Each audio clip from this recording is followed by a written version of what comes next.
Pada kesempatan kali ini, saya akan menceritakan alur cerita film India Tamil berjudul Terry yang dirilis tahun 2016 dibintangi oleh Joseph Vijay. Seorang perwira polisi dengan kebengisannya menjadi sosok pahlawan untuk kotanya yang membawa kedamaian, tetapi itu tidak berlaku untuk keluarganya. Di mana itu terjadi kepada perwira polisi bernama Vijay Kumar. Keluarga Vijay menjadi ancaman para penjahat yang mencoba membalaskan dendam kepada Vijay, bahkan berniat untuk membunuhnya. Vijay terus berusaha tetap tegar, teguh pendirian dengan sebagai perwira. Orang-orang tercintanya terbantai. Apakah Vijay akan berhasil memberikan pelajaran kepada orang-orang yang telah merenggut kebahagiaannya? Simak terus video ini. Cerita film dimulai diperkenalkan seorang wakil komisaris polisi bernama Vijay Kumar.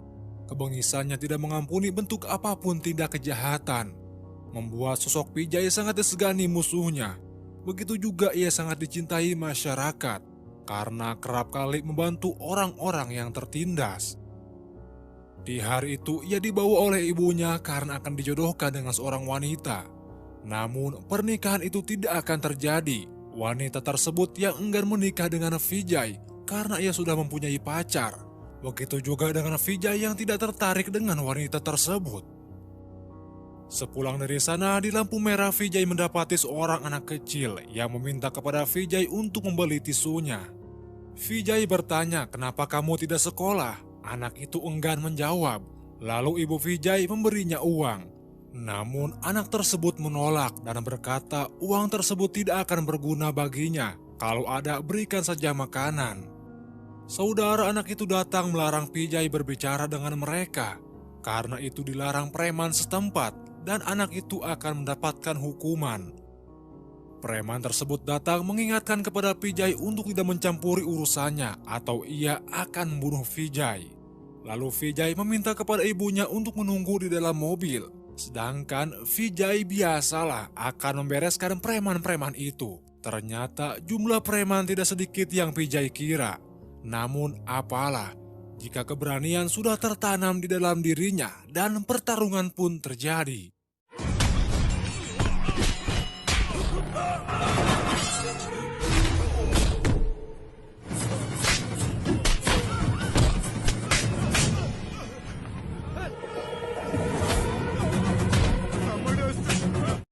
Para preman tersebut takluk di tangan Vijay, lalu dibawa ke rumah sakit dan diobati oleh dokter bernama Mitra. Mitra menanyakan kepada preman siapa yang melakukan ini semua, sehingga mereka babak belur. Preman tersebut menjawab bahwa ini semua ulah seorang perwira polisi. Mendengar itu, Mitra meminta untuk membawakan perwira polisi tersebut. Vijay datang ke hadapan Mitra. Di sini Mitra marah-marah karena Vijay telah membuat mereka babak belur. Bagaimana seandainya mereka lumpuh? Namun di sini Vijay membalikkan omongan bagaimana perbuatan yang telah mereka lakukan. Sebanyak 70 anak kecil yang dijadikan budak oleh preman tersebut. Kakinya dipatahkan, matanya disiram membuatnya mengemis di jalan. Anak-anak kecil telah diberi perawatan. Di sini anak kecil itu meminta kembali tawaran Vijay yang akan menyekolahkannya. Lalu Vijay menyuruh asistennya bernama Rajendran untuk membawa seluruh anak-anak kecil ke rumahnya untuk diberikan perawatan dan pendidikan. Melihat itu semua, Mitra tersipu malu karena telah berprasangka buruk kepada Vijay. Mitra menanyakan kepada Vijay, apakah Vijay sudah mempunyai pasangan? Vijay menjawab, boro-boro neng. Mitra yang akan kembali bekerja, ia mengajak Vijay bertemu malam selepas ia bertugas. Malam harinya selepas bekerja mereka berdua bertemu di sebuah bis. Mereka berdua berkenalan hingga mereka berdua lebih dekat. Tak hanya itu, Vijay mengenalkan Amrita kepada ibunya menandakan keseriusan dalam hubungan mereka berdua. Dari keduanya mempunyai kesamaan, di mana Amrita yang menginginkan sosok seorang ibu, mengingat ibunya yang sudah tiada. Begitu pula dengan ibu Vijay yang menginginkan seorang putri. Berkat kenalan dengan Vijay seolah-olah melengkapi kekurangan dari keduanya. Pada akhirnya ibu Vijay menyetujui hubungan mereka berdua.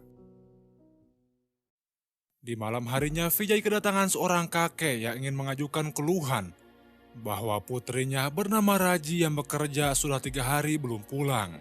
Vijay menanyakan selama 3 hari apakah kakek tidak mengajukan keluhan kepada polisi terdekat. Si kakek menjawab ia sudah melaporkan keluhannya, namun polisi meminta bayaran untuk bisa menemukannya.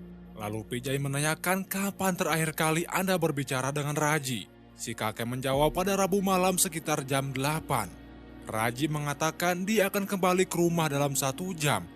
Namun setelah itu tidak ada kabar lagi dari Raji. Kemudian Vijay langsung mendatangi di mana Raji bekerja. Memeriksa semua rekaman CCTV. Terdapat rekaman ketika Raji hendak keluar jam 8.30 malam. Lalu Vijay pergi ke gerbang. Dengan instingnya ia mencoba menelusuri Raji. Satu pedagang mengatakan antara jam 8 sampai jam 9 Raji selalu mengisi daya telepon di tokonya yang kemudian pergi ke halte bis. Vijay mencurigai sebuah kebun di belakang, lalu ia mengarahkan semua polisi dan anjing pelacak, namun tidak mendapatkan hasil apapun. Mendatangi halte bis untuk memeriksa rekaman CCTV. Di sana, satu anggota polisi menemukan ponsel Raji dan ID card-nya yang kemungkinan dibuang oleh seseorang di dekat halte bis. Dengan itu, Vijay menyuruh untuk memeriksa di rekaman CCTV kendaraan yang melewati jalan halte pada jam 8.30 sampai jam 9. Terdapat 2 sepeda motor dan 1 mobil Audi yang melaju kencang. Dengan itu Vijay menyuruh untuk menemukan pemilik mobil Audi tersebut. Di keesokan harinya jasad Raji ditemukan yang tergeletak oleh seorang pengembala lalu dilarikan ke rumah sakit. Vijay mendatangi rumah sakit. Hasil investigasi bahwa korban diperkosa selama 3 hari dengan kejam. Ia kehilangan banyak darah dan juga alat vitalnya rusak. Untuk menghancurkan bukti dengan kejam, pelaku memasukkan karat besi ke alat vitalnya. Di tengah koma, Vijay dengan secara perlahan dan lembut menanyakan kepada Raji, siapa yang telah berani melakukan ini semua? Kenapa ia bertanya? Karena pelaku pantas mendapatkan hukuman yang berat atas perilakunya, sehingga tidak akan ada lagi korban selanjutnya. Vijay mengatakan kepada Raji, anggap saja Vijay sebagai saudara Raji, agar ia bisa bergegas menghukum pelakunya. Raji menjawab, yang melakukan ini semua adalah Aswin, anak menteri bernama Vanama Malai. Namun setelah itu tak berselang lama Raji menghembuskan napas terakhirnya.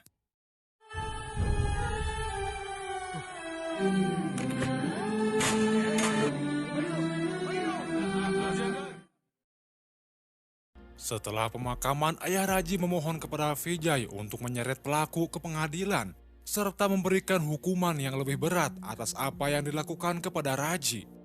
Lalu Vijay mendatangi rumah Vanama Malai, meminta untuk menyerahkan putranya yang telah melakukan perbuatan kejam. Namun Vanama Malai juga tidak tahu keberadaan putranya, karena sudah 3 hari belum pulang. Vijay menegaskan apapun itu alasannya ia akan tetap menangkap Aswin dan memberikan hukuman yang setimpal. Mendengar itu, Vanama Malai mengatakan silahkan saja lakukan tugas Anda, namun ingat, tangkap saja Aswin, jangan pernah coba untuk menyentuhnya. Di sore harinya, Vijay dan Rajendran berjalan santai dan menepi di sebuah jembatan. Rajendran mengeluh kenapa kasus ini malah menemui jalan buntu. Ia sangat kasihan kepada ayahnya Raji yang hari ke hari bersedih karena pelaku belum ditemukan. Vijay bertanya kepada Rajendran, apa yang akan dilakukan Rajendran ketika ia berhasil menangkap pelaku. Rajendran menjawab ia akan memukulinya hingga memar, melukai wajahnya hingga tidak dikenali, lalu menggantung di bawah jembatan. Mendengar itu, Vijay menyuruh Rajendran untuk melihat ke bawah jembatan. Rajendran dibuat terkejut, ternyata si pelaku telah tergantung di bawah jembatan. Terungkap Vijay dengan secara sempurna telah menangkap dan memberikan hukuman seperti apa yang dikatakan oleh Rajendran. Investigasi dilakukan. Vanama datang menanyakan kepada Vijay di mana Aswin. Vijay menunjukkan ke arah Aswin yang sudah terbungkus. Melihat itu membuat Vanama sangat terpukul. Hasil investigasi dokter mengatakan bahwa ini pembunuhan brutal. Jasad Aswin wajahnya patah dengan besi. Ada tanda bahwa Aswin disiksa selama 3 hari. Dan alat kelaminnya juga telah dipotong sebelum kematiannya. Sangat mengenaskan. Mendengar penjelasan dari dokter, Vanama mengajak Vijay berbicara 4 mata. Vanama mengatakan, Ia meyakini bahwa Vijay lah yang telah melakukan ini semua kepada Aswin. Vanama akan membalaskan dendam atas apa yang telah diperbuat Vijay kepada putranya. Vijay mengatakan, "Oh, silakan saja jika memang Vanama menemukan bukti bahwa Vijay lah yang melakukan ini semua.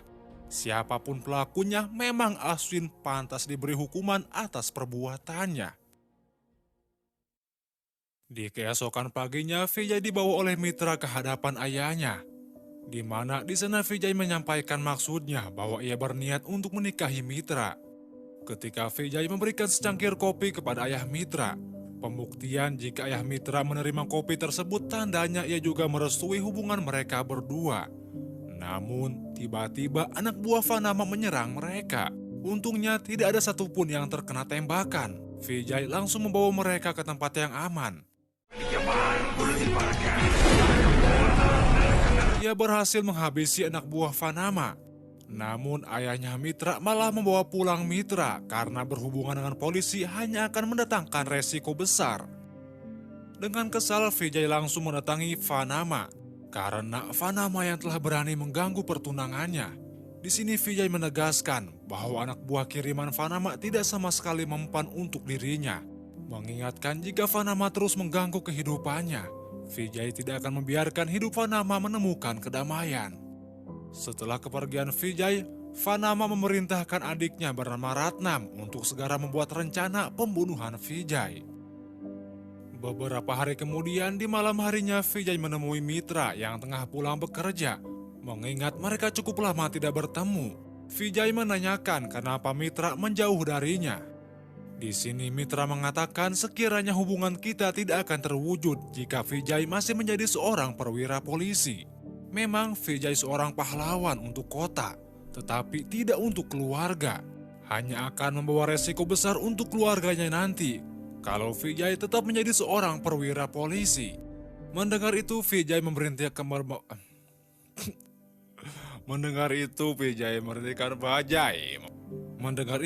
memberhentikan Bajaj, memberikan pilihan terakhir kepada Mitra.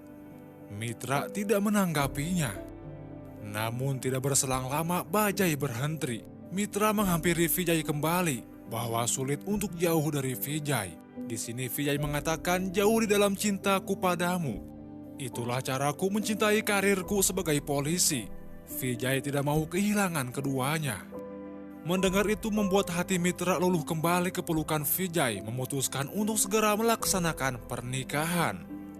Singkat cerita, Vijay dan Mitra menikah. Beberapa bulan kemudian, mereka berdua dikaruniai seorang anak yang diberi nama Nivi. Di rumahnya, Mitra mengatakan berkat Vijay, ia menjadi lebih sempurna, suami yang penuh kasih, dan ibu mertua yang melakukan dirinya seperti anak kandungnya sendiri. Mitra memiliki impian meminta kepada Vijay untuk membawa dirinya dan anaknya tinggal di sebuah perdesaan yang sunyi penuh kedamaian, jauh dari internet supaya mereka punya banyak waktu untuk menghabiskan waktu bersama. Nantinya di sana Vijay akan mengantarkan Nipi sekolah setiap harinya dengan sepeda motor. Kita bertiga akan lebih hidup bahagia di sana. Namun tiba-tiba Mitra ditembak hingga pingsan. Ternyata Vanama dan anak buahnya datang menyiksa Vijay.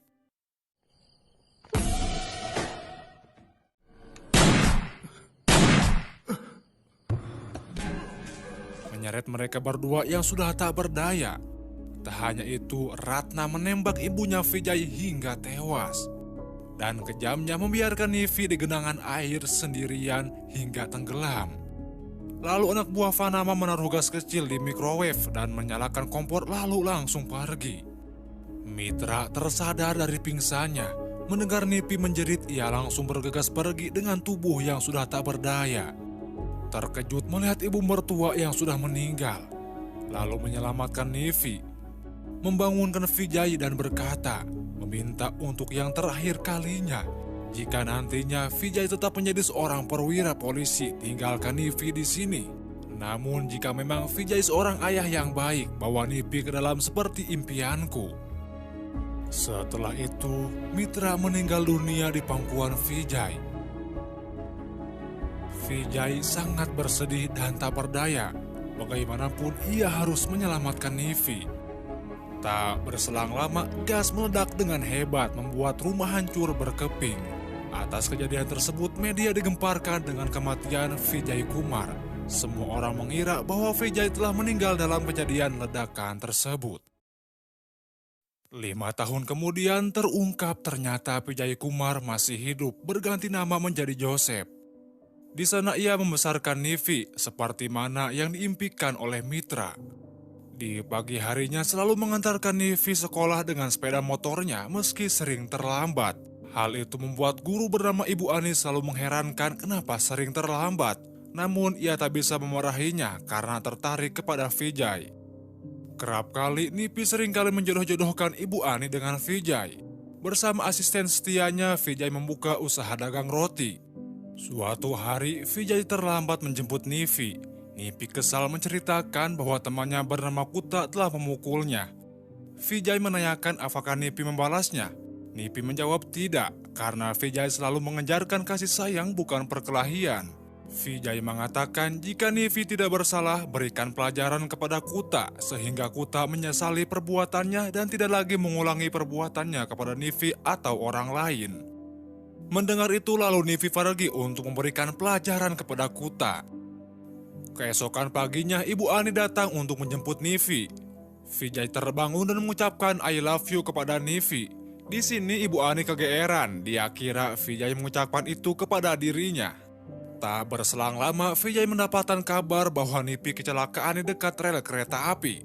Ia bergegas langsung ke rumah sakit. Di sana ia memarahi Ibu Ani. Semua ini gegaramu, siapa yang menyuruhmu untuk membawa Nivi? Ternyata Nivi tidak kenapa-napa. Ia menceritakan Ibu Ani telah menyelamatkan dirinya dari preman-preman sehingga Ibu Ani terluka di tangannya. Lalu Vijay kembali menghampiri Ibu Ani meminta maaf karena telah menyalahkannya. Tak lama itu polisi datang meminta kepada Vijay untuk datang ke kantor polisi atas laporan yang dibuatnya.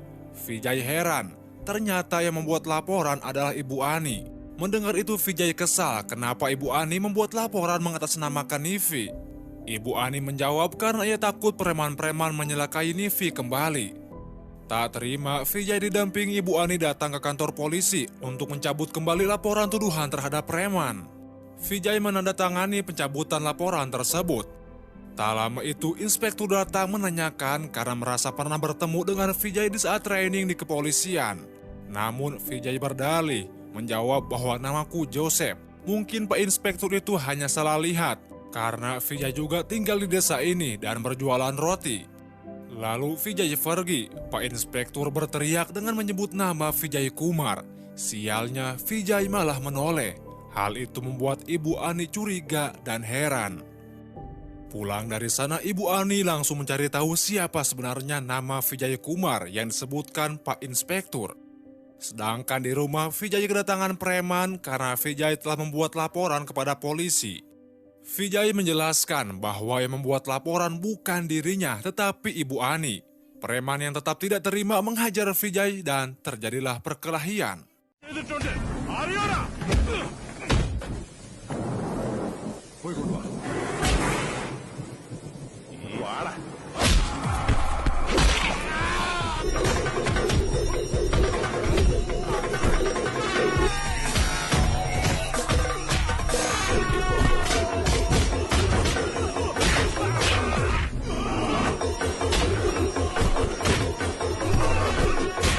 Sedangkan Ibu Ani sudah mendapatkan informasi tentang Vijay Kumar sebenarnya adalah Joseph dan juga kehidupan masa lalunya.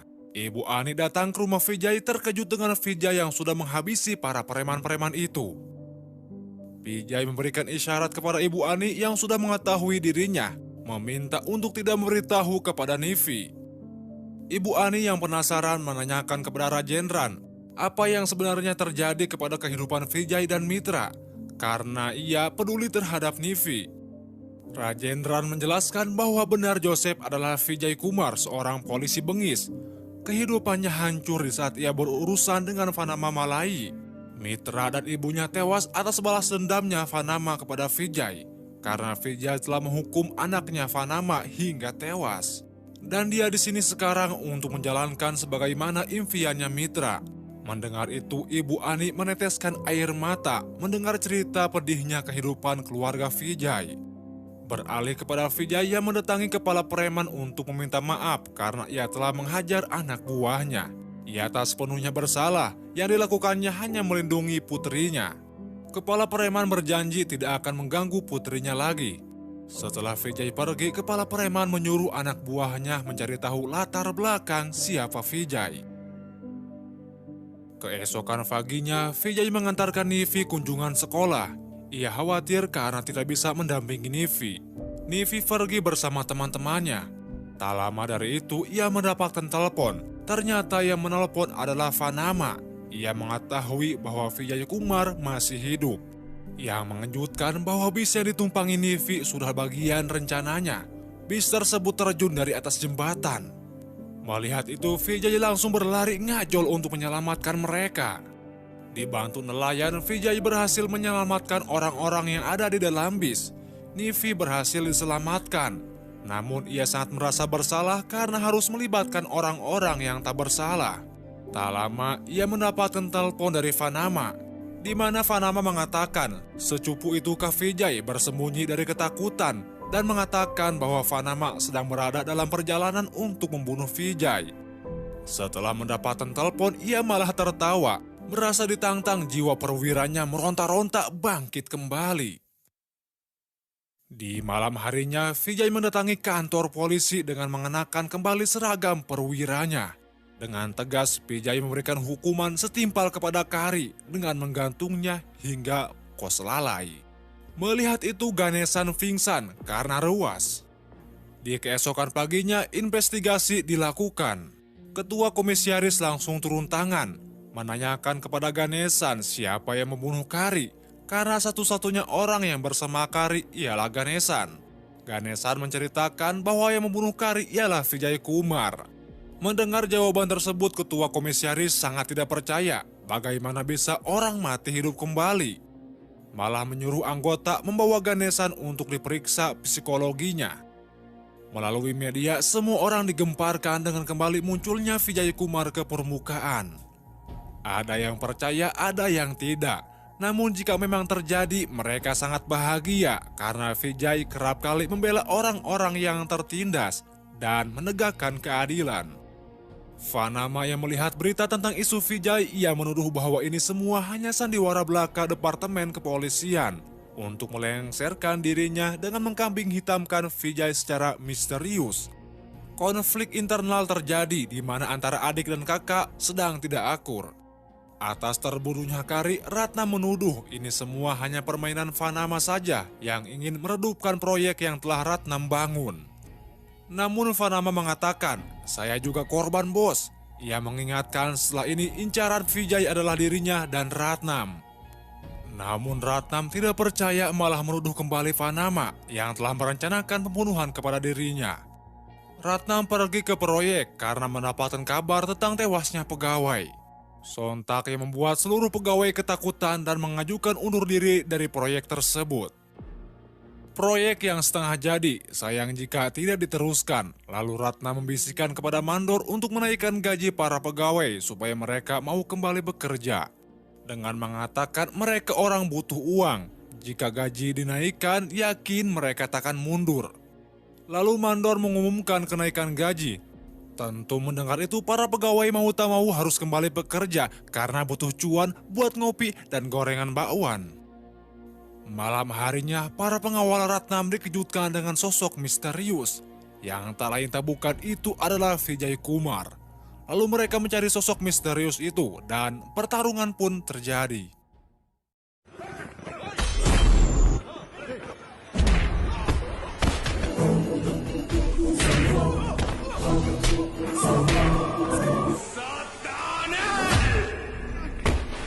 Lalu Vijay mendatangi ruangan Ratnam. Ia kembali mengingat di mana dulu Ratnam membunuh ibunya. Memberikan hukuman yang setimpal untuk Ratnam. Vijay menajong Ratnam ke bawah hingga membuatnya tewas di tempat. Di keesokan paginya, investigasi dilakukan. Vanama yang melihat Ratnam tewas, ia sangat ketar-ketir. Ia yakin yang melakukan ini sudah pasti Vijay Kumar. Ketua Komisaris mengatakan mereka bisa menangkap Vijay dengan cara menjebak Rajendran, Nivi, dan Ibu Ani. Melalui perantara Rajendran, Vijay dapat ditangkap. Di sana Panama mengatakan, "Kau mencoba untuk membunuhku setelah tewasnya Kari dan Ratnam. Namun tidak semudah itu, bos." Faktanya sekarang Vijay lah yang terjebak dalam perangkap Panama. Mendengar itu, Vijay malah tertawa sembari mengatakan, justru Panama lah yang terperangkap dalam jebakan Vijay. Lalu Panama memanggil Rajendran, Nivi, dan Ibu Ani yang sudah disandra. Melihat ayahnya yang sudah tak berdaya, Nivi sangat bersedih dan menanyakan siapa mereka ayah. Vijay mengatakan mereka semua orang yang telah membunuh ibumu dan ibuku. Lalu Nivi menanyakan apakah mereka menyesali perbuatannya dan meminta maaf. Vijay mengatakan mereka tidak mengerti dengan hal itu. Lalu Nivi meminta kepada Panama untuk meminta maaf dan menyesali perbuatannya. Panama menjawab ia akan meminta maaf setelah membunuh Vijay. Mendengar itu Nivi kesal kepada Panama, lalu menyuruh ayahnya untuk beraksi seperti biasanya. Apal meren? Ketika Nivi, Rajendra, dan Ibu Ani pergi, dari belakang anak buah Panama akan menghajarnya. Vijay berteriak, "Jika kau seorang lelaki, berperilakulah secara jantan lawan dirinya." Dan solo vs sekuat pun terjadi.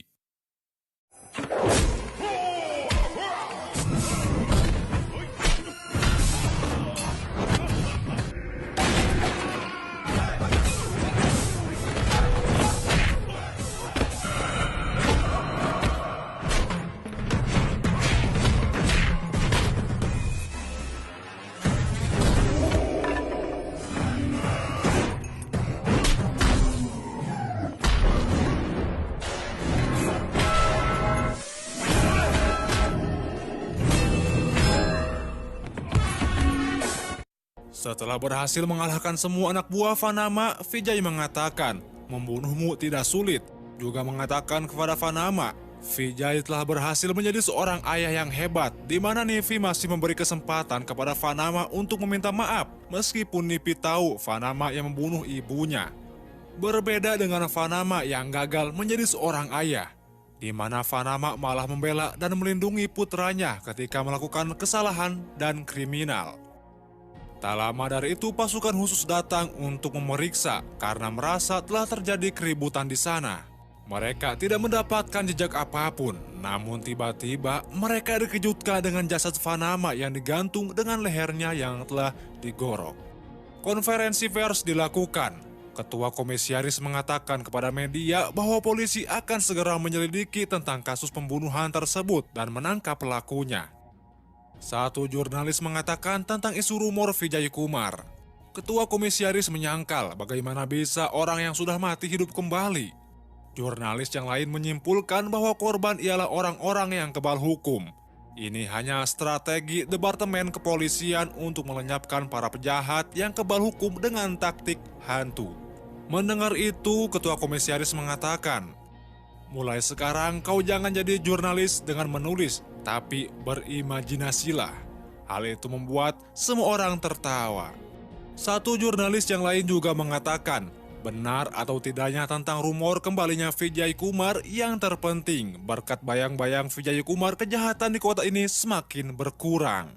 Ketua Komisaris puyeng masuk ke ruangannya, kenapa orang-orang terus menanyakan Vijay Kumar. Yang ternyata Ketua Komisaris dari awal sudah tahu bahwa Vijay belum mati.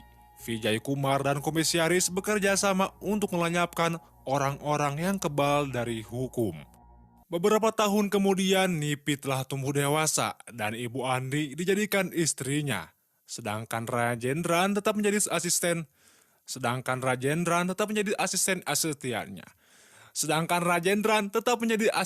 setianya. Dan film pun berakhir.